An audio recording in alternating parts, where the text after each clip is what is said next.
Hai, namaku Mirnawati. Kali ini aku akan mereview buku Rich Dad Poor Dad by Robert Kiyosaki.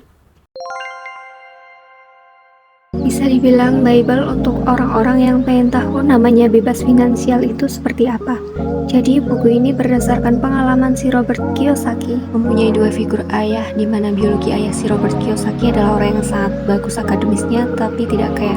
Karena itu dia ketemu sama temannya namanya Mike, di mana bapaknya itu kaya, dan saat berinteraksi dengan ayahnya Mike, si Robert Kiyosaki baru terbayang perbedaan orang kaya dan orang miskin. Pertama itu adalah mentalnya orang kaya. Kalau misalkan orang miskin melihat sesuatu dan dia tidak bisa beli, dia pasti bilangnya tidak bisa membelinya. Kalau orang kaya lihat sesuatu yang pengen dia beli, dia melihatnya adalah gimana caranya bisa beli. Orang miskin kalau lihat risikonya ketinggian, tidak akan disentuh sekalipun. Orang kaya menghadapi risiko, gimana caranya bisa manajer risikonya. Orang miskin sudah terima bahwa dia itu tidak kaya. Orang kaya merasa dia udah kaya, cuman sekarang dia kurang duit. There is a difference between being poor and broke. Ada perbedaan miskin dan bangkrut.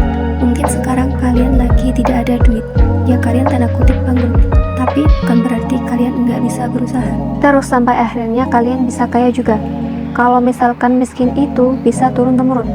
Broke is temporary, poor is eternal. Basic keuangan terhadap income statement juga bisa diaplikasikan ke personal finance-nya kita. Ada yang namanya income, di mana itu duit masuk, dan namanya expenses itu, di mana duit itu keluar. Income bisa didapat dari gaji, dan expenses adalah pengeluaran seperti listrik, air, pulsa, dan teman-temannya. Lalu ada yang namanya aset, di mana aset itu bisa generate income, dan ada juga yang namanya liabilities, di mana itu bisa generate expenditures. Aset dan liabilities apa sih bedanya? Kalau aset itu bisa menaruh duit ke kantong kita, sedangkan liabilities bisa mengambil duit dari kantongnya kita. Contoh yang paling umum adalah rumah. Mungkin orang merasa bahwa rumah itu adalah suatu aset, dan tapi ada argumen bahwa rumah itu bisa jadi liabilities, di mana kamu sekalian mengambil kredit dan bunga itu malah mengambil duit dari kantong kalian, dan misalkan rumah tersebut tidak bisa dijadikan suatu aset yang produktif. Perbedaan arus kas dari orang kaya dan orang miskin seperti apa? Orang miskin biasanya kalau dapat pendapatan habis langsung dikeluarin lagi, karena macetnya konsumtif, dapat duit harus dikeluarin lagi. Kalau misalkan middle class, mereka tersendiri udah pengen investasikan ke suatu aset produktif, tapi mereka akuisisi aset yang salah, yang mereka anggap aset ternyata liabilities.